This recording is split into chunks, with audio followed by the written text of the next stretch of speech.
Hello बच्चों, देखिए हमारा इलेक्ट्रोस्टैटिक्स के असाइनमेंट्स का थर्ड वीडियो है और इस वीडियो में हम क्वेश्चन नंबर 26 से लेके क्वेश्चन नंबर 35 तक क्वेश्चंस कंप्लीट करेंगे। देखिए, तो पहले आपकी स्क्रीन पे हर एक क्वेश्चन आ जाएगा।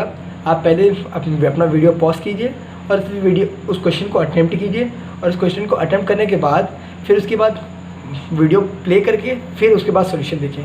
देखिए, क्वेश्चन अटैम्प्ट करना कंपलसरी है, क्योंकि अगर आप एक बार क्वेश्चन अटैम्प्ट कर लेंगे तो आपको जब मैं समझाऊंगा तब आप समझ पाएंगे कि मैं समझाना क्या चाहता हूँ। इसलिए क्वेश्चन अटैम्प्ट करना कंपलसरी है। चलिए स्टार्ट करते हैं आज का वीडियो। तो आज की वीडियो में हम पहला क्वेश्चन करेंगे, वो होगा क्वेश्चन नंबर 26। और जैसे कि आप फिगर में देख सकते हैं कि हम किसी रिंग के बारे में कुछ रिंग के ऊपर ही है पूरा क्वेश्चन। तो इससे पहले कि हम ये क्वेश्चन करें, हम एक जनरल आर्क की बात कर लेते हैं, जिससे ये क्वेश्चन हमारे लिए थोड़ा इजी हो जाए।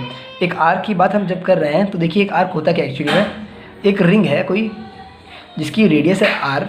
तो उसकी रेडियस है आर, उससे हमने कुछ छोटा सा पार्ट काट लिया है, ये हो गई आर्क हमारी। इसको निकाल के यहाँ पर रख दिया। अगर आप इस एक रिंग में देखें तो एक रिंग, जैसा कि आप इस फिगर में देख सकते हैं कि इस रिंग के सेंटर पे जो इलेक्ट्रिक फील्ड आएगी, क्योंकि ड्यू टू सिमेट्रिकल ज्योमेट्री, देखिए कितना सिमेट्रिकल केस है, तो कुछ सारी इलेक्ट्रिक फील्ड एक दूसरे को कैंसिल करके यहाँ पर जो इलेक्ट्रिक फील्ड आ जाएगी वो इलेक्ट्रिक फील्ड ज़ीरो हो जाएगी। लेकिन क्योंकि हमने इसकी एक आर्क निकाल के रख दी है, तो अब हम इसके सेंटर पे ही, मान लीजिए ये भी डिस्टेंस है आर, तो अब हम इसके सेंटर पे ही बात कर रहे हैं कि इसके सेंटर पे इलेक्ट्रिक फील्ड अब क्या होगी। क्योंकि पहले तो ज़ीरो थी, लेकिन अब तो ज़ीरो नहीं होगी, क्योंकि इस साइड कोई और रिंग नहीं है इसके इलेक्ट्रिक फील्ड को कैंसिल करने के लिए। तो अब जो इलेक्ट्रिक फील्ड आएगी हमें उसका एक्सप्रेशन निकालना है।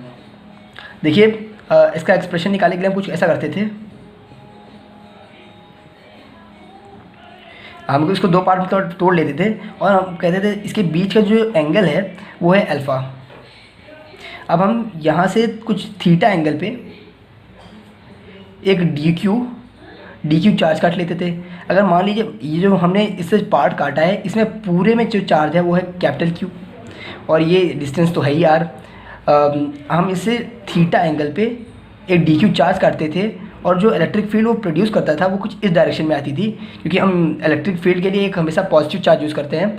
ये भी पॉजिटिव है और ये भी पॉजिटिव है, तो इलेक्ट्रिक फील्ड इसको इस डायरेक्शन में आएगी।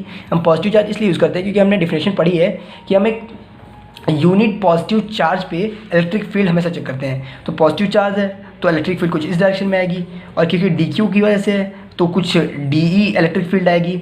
इसके क्योंकि ये थीटा एंगल है तो ये भी थीटा एंगल हो जाएगा, और ये भी कुछ, ये इसके जो दो कंपोनेंट करेंगे तो इस डायरेक्शन में आएगा डी ई साइन थीटा और डी ई कॉस थीटा।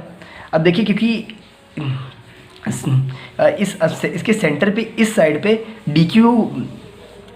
कोई डी क्यू चार्ज है, वो D E electric field produce कर रहा है, तो इसके सेंटर से इस साइड भी थीटा एंगल पे कोई एक और डी क्यू चार्ज होगा जो इलेक्ट्रिक फील्ड कुछ इस डायरेक्शन में प्रोड्यूस करेगा, वो भी डी ई होगी, क्योंकि इधर भी एक डी क्यू पार्ट है और ये भी एंगल थीटा होगा। और जब इसके हम दो कंपोनेंट करेंगे तो ये कुछ इधर side D E sine theta आएगा और इधर साइड फिर से डी ई कॉस थीटा आ जाएगा। अब देखिए, ये दोनों जो इलेक्ट्रिक फील्ड्स हैं वो कैंसिल हो जाएंगी। इस तरह हर पार्ट के लिए इधर की सारी जितनी भी इलेक्ट्रिक फील्ड है सब कैंसिल हो जाएंगी, और इधर की जितनी भी इलेक्ट्रिक फील्ड हैं वो सारी ऐड हो जाएंगी। तो जब हम इसको पूरा सॉल्व करेंगे तो हमें दिखाई देगा कि इस डायरेक्शन में एक इलेक्ट्रिक फील्ड मिल रही है हमको, जिसका मैग्नीट्यूड कुछ ऐसे आएगा। मैं डायरेक्ट मैग्नीट्यूड लिख रहा हूँ कि इसका पूरा केस हम नहीं सॉल्व करेंगे, क्योंकि हम यहाँ क्वेश्चन सॉल्व करने के लिए हैं। तो देखिए, इसका जो इलेक्ट्रिक फील्ड का एक्सप्रेशन आएगा वो आएगा 2k lambda by R sine alpha by 2 sine alpha by 2। देखिए, ये जो अल्फ़ा है ये पूरा एंगल है, पूरा इसका हम आधा कर रहे हैं, ठीक है।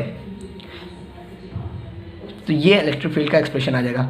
अब चलिए हम देखते हैं क्वेश्चन क्या है। तो क्वेश्चन हमसे कह रहा है कि the charge per unit length of 4 quadrant the ring is 2 lambda minus 2 lambda lambda and minus lambda respectively the electric field at centre. देखिए फिगर हमको, देखिए हमने आपकी कन्वीनियंस के लिए यहाँ पर फिगर बना दिया है। देखिए क्वेश्चन में कुछ एक रिंग है जिसको हमने 4 पार्ट में तोड़ दिया है, और देखिए यहाँ से लेके यहाँ तक जो लीनियर चार्ज डेंसिटी है वो 2 लैम्डा है, यहाँ पर माइनस लैम्डा है, यहाँ लैम्डा है और यहाँ -2 लैम्डा है। देखिए पहले हम हर एक आर्क पे सेपरेटली जो इलेक्ट्रिक फील्ड क्रिएट हो रही है वो चेक करेंगे और फिर उसका बाद उसका रिजल्टेंट निकाल देंगे। सबसे पहले हम इस पर चेक कर लेते हैं 2 लैम्डा पे। इस पर जो इलेक्ट्रिक फील्ड आएगी कुछ इस डायरेक्शन में आएगी, क्योंकि ये भी पॉजिटिव और हम इलेक्ट्रिक फील्ड निकालने के लिए जो टेस्ट मास यूज़ करते हैं वो भी पॉजिटिव चार्ज का होता है। देखिए इलेक्ट्रिक फील्ड कुछ इस डायरेक्शन में आ जाएगी, ये हो जाएगी electric field due to E lambda. इसका मैग्नीट्यूड देख लेते हैं, electric field due to 2 lambda. देखिए क्योंकि ये 2 लैम्डा है और ये आप एंगल देख सकते हो तो ये 90 डिग्री है, क्योंकि ये देखिए ये एक्सिस है, ये एक्स एक्सिस है, ये वाई एक्सिस है। और आपको ये तो पता ही है कि एक्स एक्सिस और वाई एक्सिस के बीच में जो एंगल्स होते हैं वो 90 डिग्री होते हैं। तो यहाँ पर जो हमें अल्फ़ा मिल रहा है, अल्फ़ा यहाँ पर 90 डिग्री हो गया। देखिए हम ये फॉर्मूला यूज़ करेंगे यहाँ पर 2k लैम्डा बाई आर। देखिए रेडियस भी आर है और लेकिन देखिए जो लैम्डा है यहाँ पर हमें दिया गया है 2 लैम्डा, तो हम इस लैम्डा को 2 लैम्डा रखेंगे, that is linear charge density sign alpha by 2। देखिए अल्फ़ा में दिया गया 90 डिग्री, तो साइन अल्फ़ा हो जाएगा साइन 45 डिग्री। इस तरह आएगा 2 मल्टीप्लाई हो जाएगा, तो यहाँ पर देखिए 4k लैम्डा बाई आर। देखिए साइन 45 की वैल्यू 1/√2, तो हमारा जो आंसर आएगा वो आएगा 2√2k लैम्डा बाई आर। वो ये electric field due to arc of 2 lambda linear density. इस तरह इसकी वजह से जो इलेक्ट्रिक फील्ड आएगी वो इस डायरेक्शन में आएगी, जब हम उसका electric field due to lambda, electric field due to lambda. अब इसकी वजह से जो हम इलेक्ट्रिक फील्ड क्रिएट हो रही है जब उसको निकालेंगे तो 2k लैम्डा बाई आर। और देखिए यहाँ पर भी जो एंगल है वो 90 डिग्री आएगा। अल्फ़ा का जो अल्फ़ा जो होगा वो 90 डिग्री होगा, तो यहाँ पर भी आएगा साइन 45 डिग्री। तो यहाँ पर जो ई लैम्डा का एक्सप्रेशन आएगा वो हो जाएगा √2k लैम्डा बाई आर। देखिए साइन 45 की वैल्यू 1/√2, √2 से √2 कट जाएगा, केवल √2 बचेगा, √2k लैम्डा बाई आर। देखिए जब आप इन दोनों का रिजल्टेंट निकालेंगे तो क्योंकि इसका मैग्नीट्यूड बड़ा है तो जो रिजल्टेंट आएगा वो कुछ इस डायरेक्शन में आएगा। और देखिए जब हम इन दोनों को सब्ट्रैक्ट करेंगे, दैट इज़ इन दोनों का हम जब रिजल्टेंट लेंगे दैट इज़ E1 के लिए हमें E2 लैम्डा को माइनस करना होगा E लैम्डा से। आप इन दोनों को माइनस करके देख सकते हैं कि यहाँ पर 2 आएगा, इतना पूरा एक्सप्रेशन कॉमन हो जाएगा, तो 2 - 1 तो बचेगा यहाँ पर 2k लैम्डा बाई आर। इस तरह आप इनमें भी देख सकते हैं, क्योंकि यहाँ पर पॉजिटिव चार्ज रखा है तो इसकी वजह से ये, और ये नेगेटिव इसकी लीनियर चार्ज डेंसिटी है, तो यहाँ पर इलेक्ट्रिक फील्ड कुछ इस डायरेक्शन में आएगी, क्योंकि दोनों के बीच में अट्रैक्शन की फोर्स आएगी, ये पॉजिटिव ये नेगेटिव। ये हो जाएगी electric field due to -2 lambda.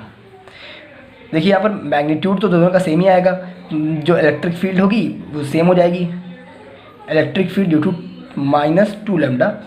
देखिए आप एक्सप्रेशन निकाल के देख सकते हैं, पूरा सेम आएगा, बस यहाँ पर जो माइनस आ जाएगा 2√2k लैम्डा बाई आर। देखिए यहाँ पर बस एक्सप्रेशन में आपको -2 लैम्डा रखेंगे तो आपकी जो इलेक्ट्रिक फील्ड आ जाएगी वो -2 लैम्डा आ जाएगी, -2√2k लैम्डा बाई आर आ जाएगा। Similarly electric field due to this minus linear charge density, यहाँ पर पॉजिटिव ये नेगेटिव, तो इलेक्ट्रिक फील्ड कुछ इस डायरेक्शन में, electric field due to minus lambda, तो ये भी आ जाएगी एज इट इज़ जैसे ये सेम किया था। ये बस यहाँ पर जब माइनस चार्ज आ जाएगा क्योंकि यहाँ पर माइनस लीनियर चार्ज डेंसिटी है, तो ये एक्सप्रेशन आ जाएगा -√2k लैम्डा बाई आर। और आप जब इन दोनों का रिजल्टेंट निकालेंगे वो कुछ इस डायरेक्शन में आएगा, क्योंकि इसका मैग्नीट्यूड बड़ा है और इसका मैग्नीट्यूड छोटा है। इसको हम मान लेते हैं E2। तुम्हारा जो E2 आ रहा है वो हो गया -2 lambda minus E of minus lambda. अब इस एक्सप्रेशन को आप सॉल्व करें और E2 की वैल्यू आ जाएगी एज इट इज़ जैसे कि ये सेम है, बस नेगेटिव यहाँ पर माइनस आ जाएगा। नेगेटिव ऑफ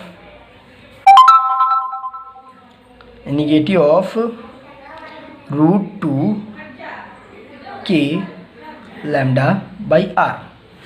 देखिए काफ़ी सेम एक्सप्रेशंस आ गए हैं। अब देखिए, अब क्योंकि इन दोनों का मैग्नीट्यूड सेम है, इसका मैग्नीट्यूड E2 और E1 का मैग्नीट्यूड बिल्कुल सेम है, तो इसको हम मान लेते हैं, दोनों को F मान लेते हैं, अभी E मान लेते हैं, सॉरी, इसको भी E, इसको भी E। अब इन दोनों का रिजल्टेंट निकालेंगे। देखिए यहाँ पर ये 45 डिग्री, ये 45 डिग्री, तो इन दोनों के बीच में जो एंगल हो जाएगा वो होगा 90 डिग्री। इन दोनों का रिजल्टेंट निकालने के लिए देखिए मैं आपको एक छोटा सा ट्रिक बता देता हूँ। इन दोनों का रिजल्टेंट निकालने के लिए आपको रिजल्टेंट निकालने के लिए, जैसे जब ऐसा कोई केस हो, तो कोई एंगल दे रखा हो और दो सेम कंपोनेंट हो और उनके बीच का रिजल्टेंट पूछा हो, तो रिजल्टेंट निकालने का छोटा सा फॉर्मूला है 2E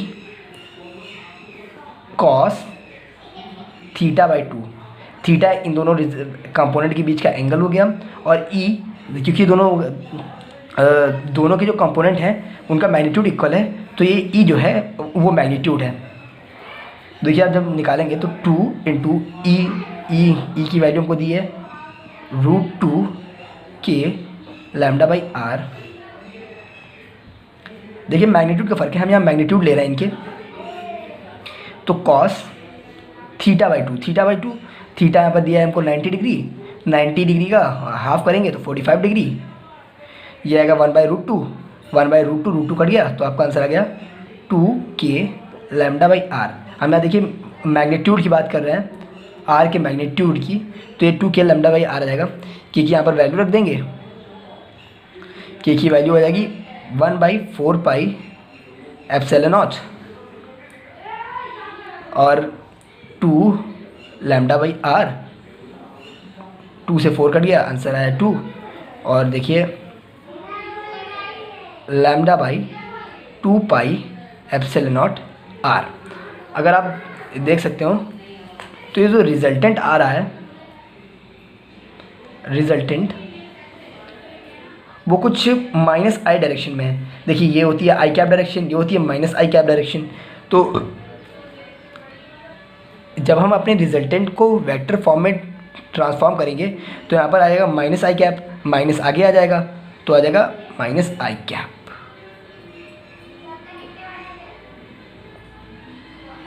तो ये दैट इज़ योर आंसर, और ये हमारा मैच कर रहा है option number A. So option number A is your correct answer. चलिए स्टार्ट करते हैं हमारा क्वेश्चन नंबर 27। तो क्वेश्चन नंबर 27 करने से पहले आपको एक लाइन ऑफ चार्ज के बारे में थोड़ा कुछ पता होना चाहिए, थोड़ा बहुत तो पता ही होना चाहिए, लेकिन वही आपको बता देते हैं पहले। देखिए एक लाइन ऑफ चार्ज है, मान लीजिए, जिसमें चार्ज है Q। अब हमसे पूछा जा रहा है कि इसके डिस्टेंस स्मॉल r पे कोई पॉइंट P है, उस पर हमें इलेक्ट्रिक फील्ड बताइए इस लाइन ऑफ चार्ज की वजह से। देखिए इलेक्ट्रिक फील्ड क्रिएट करेगा ये लाइन ऑफ चार्ज इस पॉइंट P पे, वो कुछ इस तरह आएगी। देखिए मतलब हम कोई DQ चार्ज यहाँ से पहले काट लेंगे, छोटा सा कोई DQ चार्ज काटेंगे, उससे यहाँ पर इलेक्ट्रिक फील्ड कुछ इस डायरेक्शन में बताएंगे, कुछ DE लगेगा, DE कोई यहाँ से DQ पार्ट काटेंगे, ये जो इलेक्ट्रिक फील्ड यहाँ पर क्रिएट करेगा वो DE आएगी, और ये हो जाएगा DE परपेंडिकुलर। DE परपेंडिकुलर क्यों बोल रहे हैं? देखिए जो इलेक्ट्रिक फील्ड है इस लाइन के परपेंडिकुलर है, और जो इलेक्ट्रिक फील्ड इस कंपोनेंट पे आएगी वो हो जाएगी DE पैरेलल। अब हम इसे DE पैरेलल इसलिए बोल रहे हैं क्योंकि ये जो इलेक्ट्रिक फील्ड आ रही है वो इस लाइन ऑफ चार्ज के पैरेलल है। देखिए दोनों ऐसे ऐसे आ रही हैं, पैरेलली दिख रही हैं, और ये देखिए परपेंडिकुलर, एकदम परपेंडिकुलर है। आप समझ गए होंगे इसको DE परपेंडिकुलर, इसको DE पैरेलल क्यों बोलते हैं। देखिए हम करते कुछ ऐसा है कि इस पॉइंट P से पहले इसके एंड पॉइंट्स पे कुछ एंगल सब्सटेंड करते हैं। मान लीजिए एंगल है अल्फ़ा, ये एंगल है बीटा। देखिए मैं आपको यहाँ पर डायरेक्ट इसका एक्सप्रेशन दे रहा हूँ कि ये DE पैरेलल और DE परपेंडिकुलर का एक्सप्रेशन आता क्या है। देखिए हम जब सारे कंपोनेंट्स का निकाल लेते हैं, उसके बाद ये सबका इंटीग्रेशन से कुछ करके तो हमारा ई परपेंडिकुलर आता है K lambda by R sine alpha plus sine beta, और ई पैरेलल का एक्सप्रेशन आता है K lambda by R cos beta minus cos alpha. देखिए बीटा ये वाला एंगल, जो नीचे का एंगल है वो बीटा, ऊपर का एंगल अल्फ़ा, और इसमें चार्ज क्यू और इसकी लीनियर चार्ज डेंसिटी, इस पूरी लाइन की लीनियर चार्ज डेंसिटी है लैम्डा। देखिए तो हमें क्वेश्चन बोल रहा है the direction theta of electric field E at point P due to uniformly charged finite rod will be. ठीक है, तो हमें कुछ, देखिए हमने फिगर आपके लिए यहाँ पर बना दिया है। तो फिगर कुछ ऐसा कह रहा है कि कोई लाइन ऑफ चार्ज है, उसके डी डिस्टेंस पे देखिए ये जो ई एक्स यहाँ पर कह रहा है, ये ई एक्स ये परपेंडिकुलर है, और जो ई वाई है ये ई वाई पैरेलल है। ये जो ई वाई पैरेलल हमने आपको बताया था, ये ई वाई ई पर पैरेलल है, और ये ई एक्स ई परपेंडिकुलर है। तो ये देखिए हमसे बोल रहा है कि इन दोनों का जो रिजल्टेंट है, ये इसका रिजल्टेंट है, उस पर जो थीटा एंगल है हमें वो थीटा एंगल बताना है। देखिए हमें ये एंगल दिया गया 90 डिग्री, ये एंगल हमें गया है 30 डिग्री। तो देखिए ये एंगल हमारा निकल आएगा 90 + 30 = 120, 120 - 180। देखिए आप उसको निकालेंगे तो यह एंगल आएगा 60 डिग्री। तो 60 डिग्री हमें एंगल पता चल गया। देखिए हम सबसे पहले ई परपेंडिकुलर ई एक्स और ई वाई निकाल लेंगे, और हमें ई एंगल निकालने के लिए कुछ ऐसा करना है। ये देखिए ई वाई है तो ये भी ई वाई हो जाएगा। तो हमें थीटा एंगल निकालने के लिए देखिए, क्योंकि हम पता है tan थीटा क्या हो जाएगा यहाँ पर, that is perpendicular upon base, that is E Y by E X. इसके लिए हमें पहले ई वाई और ई एक्स निकालना होगा। तो ई वाई कैसे निकालेंगे हम, देखिए ई वाई कैसे, देखिए हमने जो यहाँ पर ई पैरेलल निकाला था वो, देखिए हमने जो आपको ई पैरेलल बताया वो नीचे की डायरेक्शन में बताया।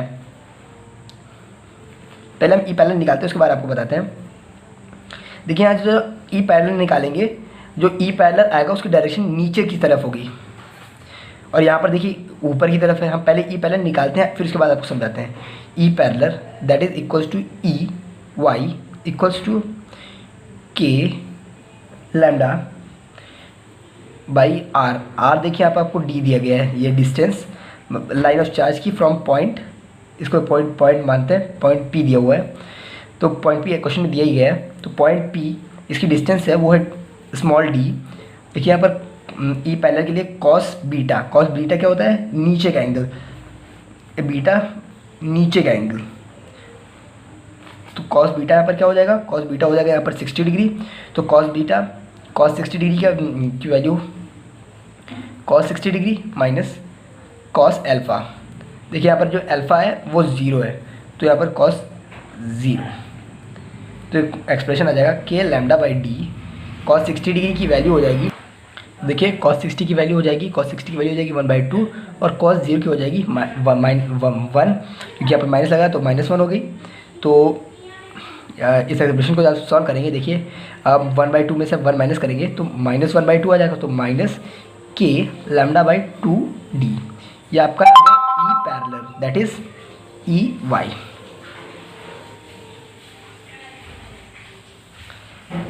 यहाँ से आपका ई वाई आ गया। देखिए निगेटिव डायरेक्शन में आ रहा है, तो मतलब देखिए ये जो एक्सप्रेशन आपको दिया है, इससे जो ई पैरेलल आता है वो नीचे की डायरेक्शन में आता है, और क्योंकि ये निगेटिव, देखिए ये एक्सप्रेशन हमारा निगेटिव हो गया, तो इसका मतलब जो ई पैरेलल है वो ऊपर की डायरेक्शन में आएगा, इन द अपवर्ड्स डायरेक्शन।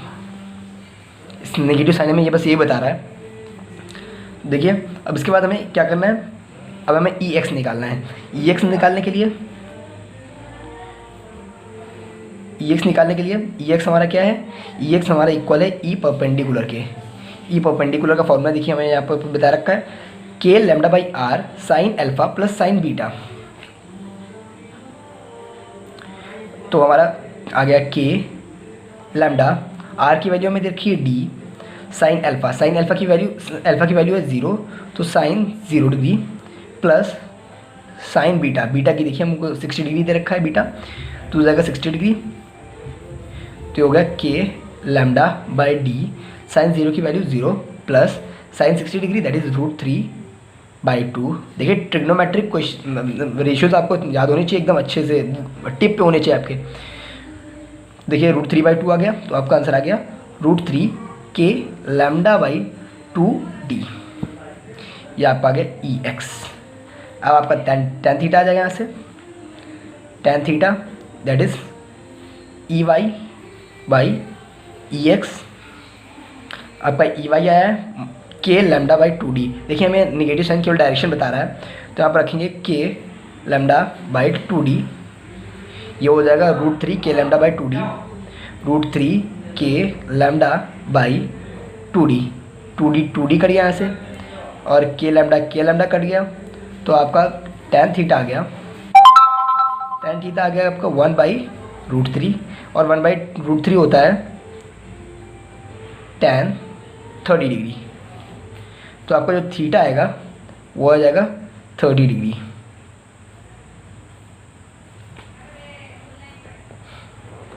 क्योंकि आपका थीटा आ गया है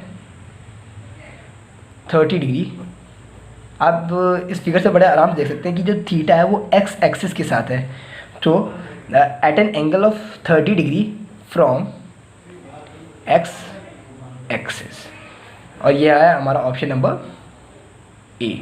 सो option number A is your correct answer. चलिए अब हम करते हैं क्वेश्चन नंबर 28। क्वेश्चन नंबर 28 हमसे कह रहा है when charge of 3 coulomb is placed in an uniform electric field it experiences a force of 3000 Newton. ठीक है, तो हमसे कह रहा है क्वेश्चन कि एक 3 कूलम का कोई चार्ज है जो किसी इलेक्ट्रिक फील्ड में रखा हुआ है। अब इस इलेक्ट्रिक फील्ड में जो इस पर फोर्स लग रही है वो फोर्स हमें दी गई है 3000 न्यूटन। तो 3000 न्यूटन की इस 3 कूलम पे फोर्स लग रही है। अब with in the field potential difference between the 2 points separated by a distance of 1 centimetre. ठीक है, हमसे पूछ रहा है इस इलेक्ट्रिक फील्ड में कोई 2 पॉइंट्स हैं जो 1 सेंटीमीटर की डिस्टेंस से सेपरेटेड हैं, दैट इज़ 1 सेंटीमीटर के डिस्टेंस से सेपरेटेड है। तो हमें इन दोनों पॉइंट्स के बीच में अब पोटेंशियल डिफरेंस बताना है। सबसे पहले हम इस इलेक्ट्रिक फील्ड को निकाल लेते हैं, जिस इलेक्ट्रिक फील्ड में ये चार्ज रखा हुआ है, और जिस इलेक्ट्रिक फील्ड में हमें इन दोनों पॉइंट्स के बीच में पोटेंशियल डिफरेंस बताना है। चलिए निकालते हैं इस इलेक्ट्रिक फील्ड को। इलेक्ट्रिक फील्ड निकालने का क्योंकि हमें फोर्स दिया है और हमें चार्ज दिया है, तो इलेक्ट्रिक फील्ड निकालने के लिए सीधा formula F/Q that is force by charge. Force हमें दिया है 3000 और हमें चार्ज दिया है 3 कूलम, तो हमारी जो इलेक्ट्रिक फील्ड हो जाएगी वो हो जाएगी 1000 न्यूटन पर कूलम, दैट इज़ 1000 वोल्ट पर मीटर। और देखिए हमें डिस्टेंस दी है 1 सेंटीमीटर 2 पॉइंट्स के बीच में। अब हमें दोनों के बीच में पोटेंशियल डिफरेंस बनाना होगा। देखिए हमने एक काफ़ी फेमस टॉपिक पढ़ा है इस चैप्टर में, that is relation between electric field and potential difference. देखिए पोटेंशियल डिफरेंस के बीच में इन दोनों के बीच में जो रिलेशन होता है वो कुछ इस तरह होता है, electric field is equals to minus times of change potential difference divide by difference in distance. देखिए हमें जो 2 पॉइंट्स हैं उन दोनों के बीच की जो डिस्टेंस दी गई है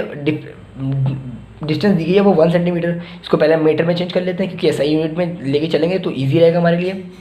तो इसको मीटर में चेंज करेंगे, इसको 10⁻⁻2 से मल्टीप्लाई करा देंगे, तो हमारा 10⁻⁻2 मीटर्स आ गया। देखिए हमें क्योंकि पोटेंशियल डिफरेंस निकालना है, तो हमें पोटेंशियल डिफरेंस निकालने के लिए ऐसा कुछ करेंगे, इलेक्ट्रिक फील्ड इनटू dr कर देंगे। तो जो इलेक्ट्रिक फील्ड आ जाएगी, क्योंकि हम यहाँ पर केवल पोटेंशियल डिफरेंस के मैग्नीट्यूड की बात कर रहे हैं, तो ये जो पॉजिटिव चार्ज होगा वो हट जाएगा। इसके मैग्नीट्यूड की बात करेंगे तो आ जाएगा E/dr। इलेक्ट्रिक फील्ड हम पहले ही निकाल चुके हैं, दैट इज़ 1000 वोल्ट पर मीटर,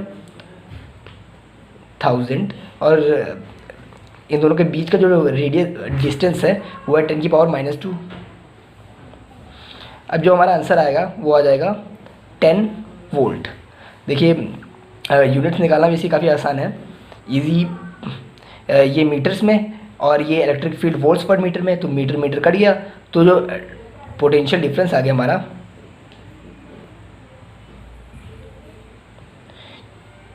तो वो हमारा आ गया 10 volt. So option number A is your correct answer. चलिए अब हम करते हैं क्वेश्चन नंबर 29।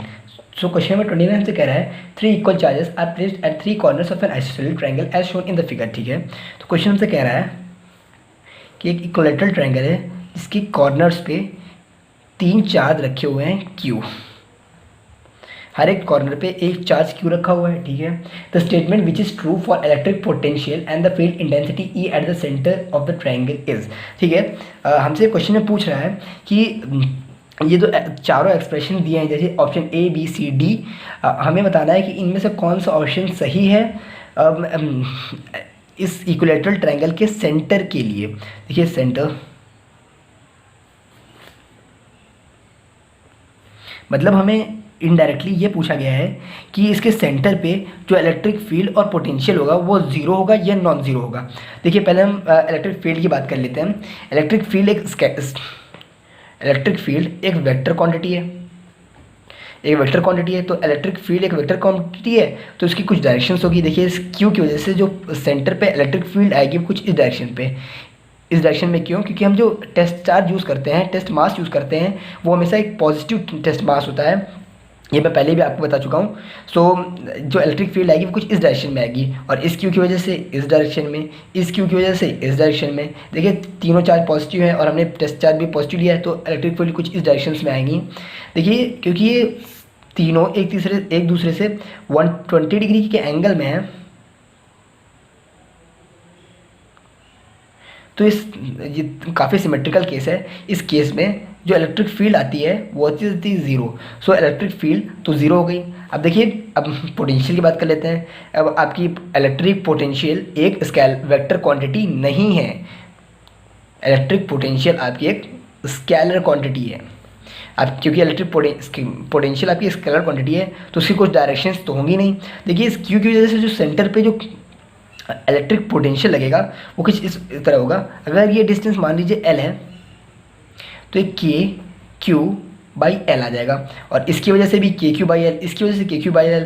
मतलब सेंटर पे तीनों की वजह से जो इलेक्ट्रिक पोटेंशियल आएगा वो आएगा 3KQ/L। अब देखिए अगर ये साइड आपको A दे दी है तो आप ये लेंथ भी L, ये लेंथ भी L, आप L को A के टर्म्स में निकाल सकते हैं और यहाँ पर पुट करके आप इसके साइड के टर्म्स में इसका इलेक्ट्रिक पोटेंशियल सेंटर पे निकाल सकते हैं। पर हमें तो केवल इतना ही बताना है कि इलेक्ट्रिक पोटेंशियल ज़ीरो है या नॉन ज़ीरो है। सो आपने जैसे देखा कि इलेक्ट्रिक पोटेंशियल ज़ीरो तो नहीं आ रहा है, तो electric potential is not zero. देखिए ये हमारा है option number C. So option number C is our correct answer. चलिए अब हम पढ़ते हैं क्वेश्चन नंबर 30। तो देखिए क्वेश्चन नंबर 30 हमसे कह रहा है electric potential is a vector quantity, scalar quantity, neither vector not scalar, fictitious quantity. ठीक है, तो अभी भी हमने आपको इस क्वेश्चन नंबर 29 में बताया कि इलेक्ट्रिक पोटेंशियल एक स्केलर क्वांटिटी है, तो इसका तो ऑप्शन डायरेक्टली आ गया option number B. So option number B that is electric potential is a scalar quantity is your correct answer. चलिए अब हम करते हैं question number 31। So question number 31 हमसे कह रहा है ABC is equilateral triangle of side 1 metre. ठीक है, क्वेश्चन नंबर 31 की पहली लाइन हमसे कह रही है कि ABC एक इक्विलैटरल ट्रायंगल है जिसकी साइड्स हैं 1 मीटर, 1 मीटर एंड 1 मीटर। ठीक है, charges are placed at it corners as shown in figure. ठीक है, तो इसके कॉर्नर्स पे कुछ चार्जेस रखे हुए हैं जैसे कि मैं फिगर में दे रखा है। यहाँ पर दिया गया मैं -2 माइक्रो कूलम चार्ज रखा हुआ है, यहाँ पर -3 माइक्रो कूलम चार्ज रखा हुआ है, और यहाँ पर -6 माइक्रो कूलम चार्ज रखा हुआ है। तो हमें पूछा गया है, हमसे नेक्स्ट लाइन में बोलता है O is the mid point of side BC, the potential at point O is. ठीक है, वो हमको एक पॉइंट दिया गया है इस लाइन BC के सेंटर में, एकदम मिड पॉइंट है साइड BC का। तो अब से हमसे पूछ लिया गया है कि इस O पे हम इलेक्ट्रिक पोटेंशियल बताएं। तो देखिए इन दोनों की O और C के बीच का डिस्टेंस आ जाएगा 0.5, क्योंकि ये मिड पॉइंट है, और इन दोनों ओ बी की डिस्टेंस आ जाएगी, वो भी 0.5 आ जाएगी। अब हम ए और ओ के बीच की डिस्टेंस निकाल लेते हैं। देखिए यहाँ से परपेंडिकुलर खींचेंगे तो कुछ इस तरह आएगा। ये कुछ परपेंडिकुलर है, ये लाइन परपेंडिकुलर ए और ओ के बीच में। देखिए हमारे पास 0.5 है और ये है हमारे पास 1 मीटर, तो हम ओ ए निकाल सकते हैं। O A equals to under root of 1 का स्क्वायर माइनस 0.5 का स्क्वायर, तो ये आ जाएगा कुछ 0.75। ये 0.75 को हम लिख सकते हैं 3/4, दैट इज √3/2। ये हमारा आ गया ओ ए, दैट इज √3/2। अब इस 0.5 को भी हम ऐसे लिख लेते हैं 1/2 फॉर्म में, 1/2। ओके, देखिए सब कुछ मीटर्स में है, मैं यहाँ पर लिख नहीं रहा हूँ, आप समझ जाइएगा, क्योंकि देखिए 1 मीटर साइड है। तो अब इलेक्ट्रिक पोटेंशियल पहले हम एक काम करते हैं, पहले ए की वजह से निकालते हैं। Potential due to A at O, तो देखिए फॉर्मूला होता है इसका KQ/R पोटेंशियल का।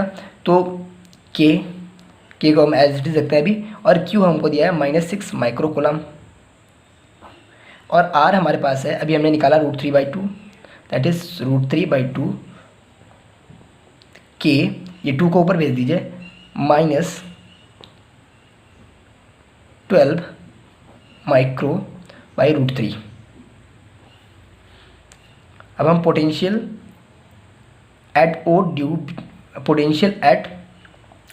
Due to B at O निकाल लेते हैं।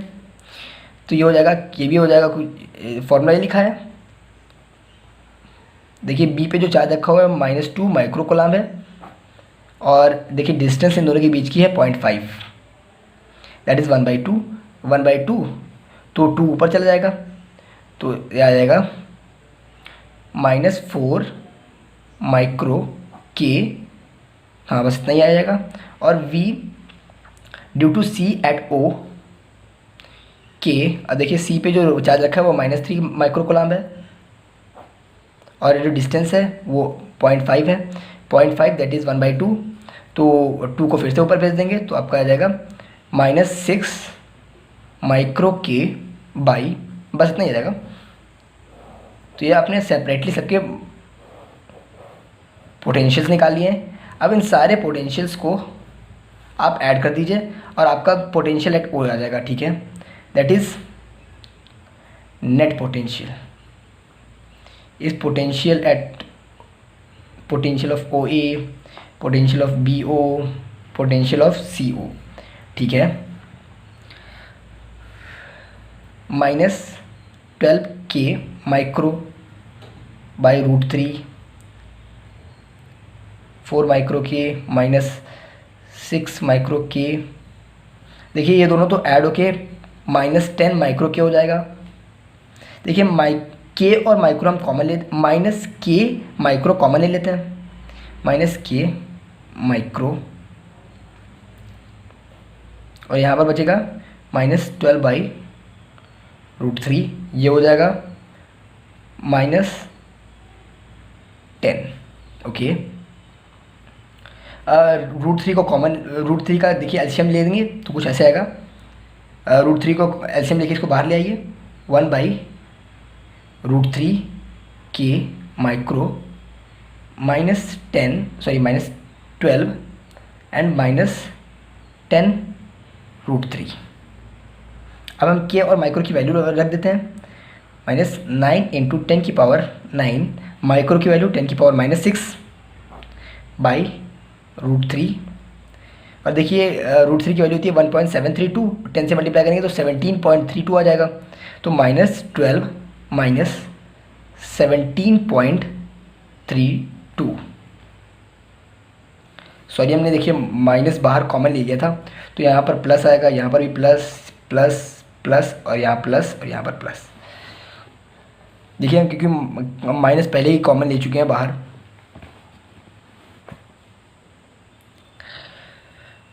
तो देखिए ये दोनों को जब हम ऐड करेंगे तो ये हो जाएगा 10⁻, इन दोनों को जब हम इसकी पावर्स ऐड होके 10³ हो जाएगा, दैट इज़, और इसकी ये √3 इसके एक √3 से कट जाएगा, तो यहाँ पर बचेगा -3√3 इंटू 10³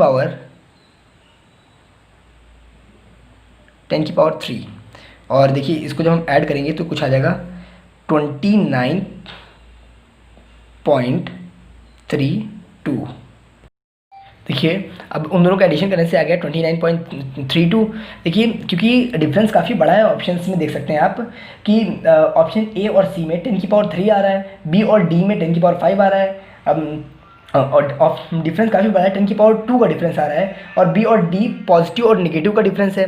तो देखिए हम जो √3 है, √3 की होती है 1.732, उसको हम 2 मान लेते हैं, तो 2 × 3 हो जाएगा, -6 × 10⁵, और इसको आप 30 मान लीजिए। हाँ 30 मान लीजिए, बिल्कुल करेक्ट आएगा आपका आंसर। 6 3 या 18 हो जाएगा, 180 × 10⁵। अब ये हो जाएगा -1.8 × 10⁵ आ जाएगा। तो देखिए ऐसा आपका निगेटिव ऑप्शन केवल एक ही से मैच कर रहा है, that is option number D. That is so option number D is your correct answer. देखिए हम इस ऑप्शन को काफ़ी ईजिली भी कर सकते थे। देखिए आपकी जो तीनों कॉर्नर्स पे जो चार्जेस रखे हुए हैं वो निगेटिव चार्जेस हैं, और देखिए तो निगेटिव चार्जेस की वजह से जो पोटेंशियल बनेगा वो भी एक निगेटिव पोटेंशियल ही होगा। सो आप ऑप्शन देख सकते हैं, केवल एक ही ऑप्शन डी में ही एक निगेटिव पोटेंशियल आ रहा है, बाकी सारे पॉजिटिव हैं। सो ऑप्शन नंबर डी डायरेक्टली भी आप करेक्ट ऑप्शन मान सकते थे, लेकिन हमने आप पूरा प्रोसीजर करके दिखाया है ताकि आपके ज़्यादा अच्छे से समझ में आए कि प्रोसीड्योर क्या होता है। बाकी ऑप्शंस तो आप नेगलेक्ट कर ही सकते हैं। तो चलिए अब हम करते हैं अपना क्वेश्चन नंबर 32। तो क्वेश्चन नंबर 22 में लिखा है, in a region where electric field is 0 the potential varies with distance r as. ठीक है, देखिए हमको इलेक्ट्रिक फील्ड दे रखी है 0, एक रीज़न है, कोई भी एरिया है जहाँ पर जो इलेक्ट्रिक फील्ड है वो 0 है। तो अब हमसे बोल रहा है कि उसमें जो पोटेंशियल है वो कैसे वेरी करेगा। ठीक है, देखिए आपने ये फॉर्मूला तो पढ़ा ही होगा, थोड़ी देर पहले हमने यूज़ किया, that E = negative times of dV/dr। ठीक है, अगर E 0 है तो E को 0 कर देंगे, माइनस dV/dr। देखिए माइनस और dr दोनों उधर चल जाएगा, सो दैट dV = 0 आ जाएगा, मतलब चेंज इन पोटेंशियल 0 हो गया। तो मतलब जो पोटेंशियल हो जाएगा वो कांस्टेंट हो जाएगा, मतलब अब पोटेंशियल कांस्टेंट हो गया तो does not depend on r। सो ये हमारा हो गया option number D. So option number D is your correct answer. चलिए अब हम करते हैं क्वेश्चन नंबर 33। क्वेश्चन तो कह रहा है the potential difference between point A and be in the given uniform electric field is. ठीक है, तो हमने आपके लिए फिगर बना दिया है। देखिए हम कुछ ऐसा फिगर दिया गया है और हमसे बोल रहा है हमें इस फिगर में जो इलेक्ट्रिक फील्ड है उसकी डायरेक्शन है वो इस डायरेक्शन में है, ये इलेक्ट्रिक फील्ड की डायरेक्शन है, और जो कुछ पॉइंट्स ए और बी हैं इस इलेक्ट्रिक फील्ड में, हमें उन दोनों के बीच में पोटेंशियल डिफरेंस बताना है। अब देखिए जो पोटेंशियल डिफरेंस है वो पाथ पे डिपेंड नहीं करता। देखिए मैं एक चार्ज को यहाँ से यहाँ तक उठाते सीधा ले जाऊँगा तब भी पोटेंशियल सेम रहेगा, यहाँ से उठा के यहाँ घुमाते हुए यहाँ तक ले जाऊँगा तब भी पोटेंशियल डिफरेंस सेम रहेगा, और यहाँ से घुमाते हुए यहाँ तक ले जाऊँगा तब भी पोटेंशियल डिफरेंस सेम रहेगा। देखिए ये पाथ पे डिपेंड नहीं करता, और हमने कितना डिस्टेंस ट्रैवल किया, देखिए ये हमने जो ओवरऑल डिस्प्लेसमेंट ट्रैवल किया है यहाँ से यहाँ तक बी में, हम बस केवल उसके वाई एक्सिस में चेक करेंगे और वो हमारी डिस्टेंस ट्रैवल हो जाएगी। देखिए डी आर यहाँ पर नेगेटिव आएगा क्योंकि हम इलेक्ट्रिक फील्ड के नेगेटिव साइड में जा रहे हैं, कुछ एक चार्ज को इलेक्ट्रिक फील्ड के नेगेटिव साइड में लेके जा रहे हैं, तो ये कुछ ऐसे आएगा नेगेटिव ऑफ बी। तो डी आर की वजह हमें मिल गई नेगेटिव ऑफ बी। देखिए तो पोटेंशियल डिफरेंस का फॉर्मूला, एक मिनट, इलेक्ट्रिक फील्ड का देखिए हमने आपको थोड़ी देर पहले फॉर्मूला बताया कि -dV/dr। देखिए यहाँ से dV का फॉर्मूला बन गया नेगेटिव ऑफ E dr। अभी हमने बताया आपको ये जो पोटेंशियल डिफरेंस है वो पाथ पे डिपेंड नहीं करता, तो हम A से B तक जो डिस्प्लेसमेंट होगी वो हो जाएगी बी। और इलेक्ट्रिक फील्ड हमें दी गई है ई। देखिए हमने आपको बताया जो, क्योंकि हम इलेक्ट्रिक फील्ड के नेगेटिव डायरेक्शन में गए तो ये हो जाएगी माइनस बी, तो minus E and minus B.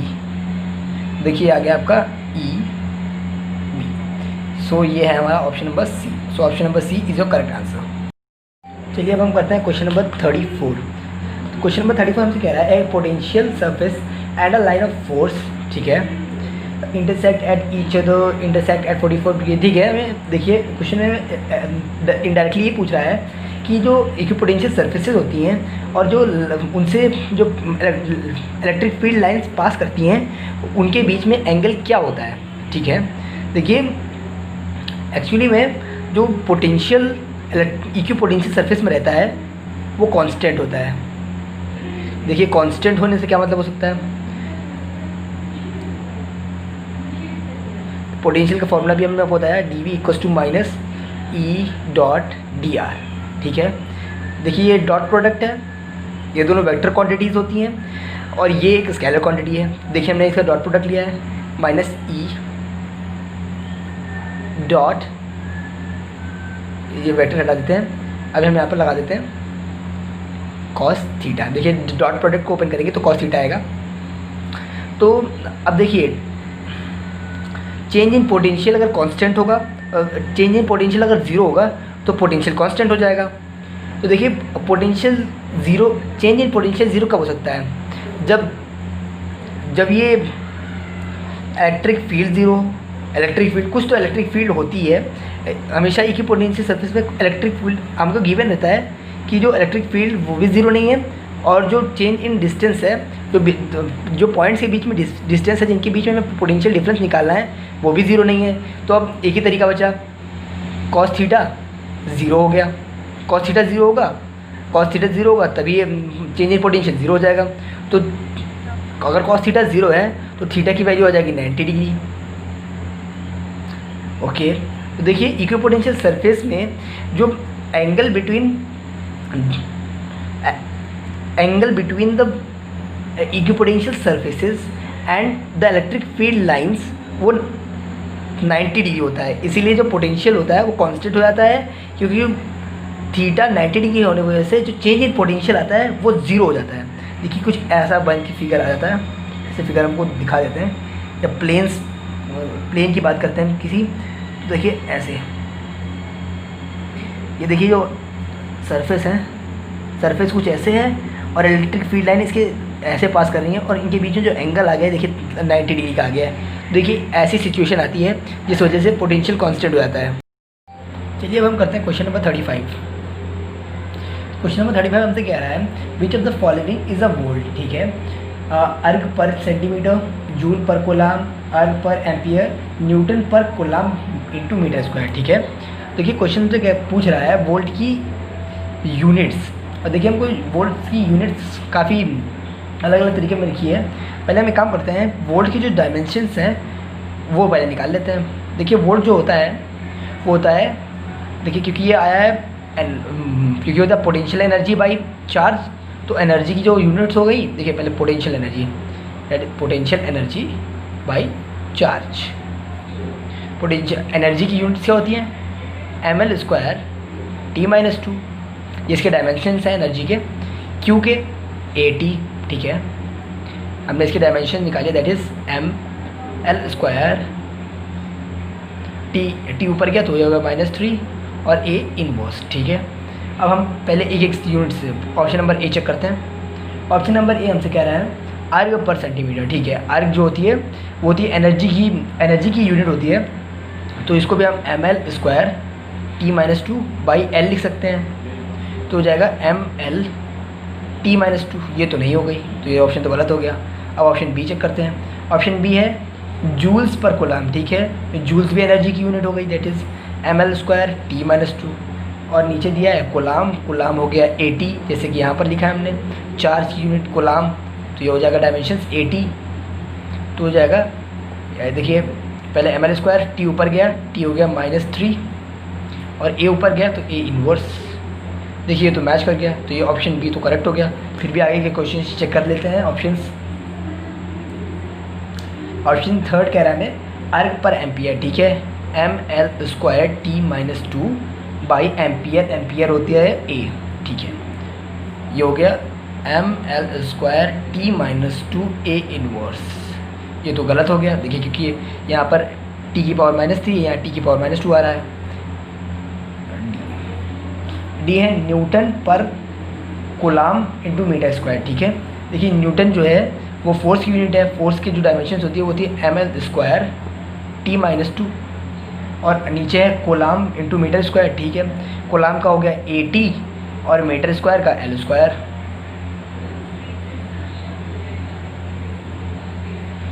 देखिए मैं बॉक्सेस ये सब ज़्यादा अच्छे से नहीं बना रहा हूँ, मुझे केवल आपको सॉल्यूशन दिखाने हैं जिससे आप समझ जाए कि सॉल्यूशन होगा कैसे। ओके, देखिए अब ये हो जाएगा m, अब ये L² कट गया तो यहाँ पर L फिर भी लिख देते हैं, L 0 हो गया, तो t अगर ऊपर जाएगा t⁻³ और ये हो जाएगा, ये देखिए a है तो ये ऊपर जाएगा A इनवर्स, ये भी गलत हो गया। तो हमारा option number B is our correct answer.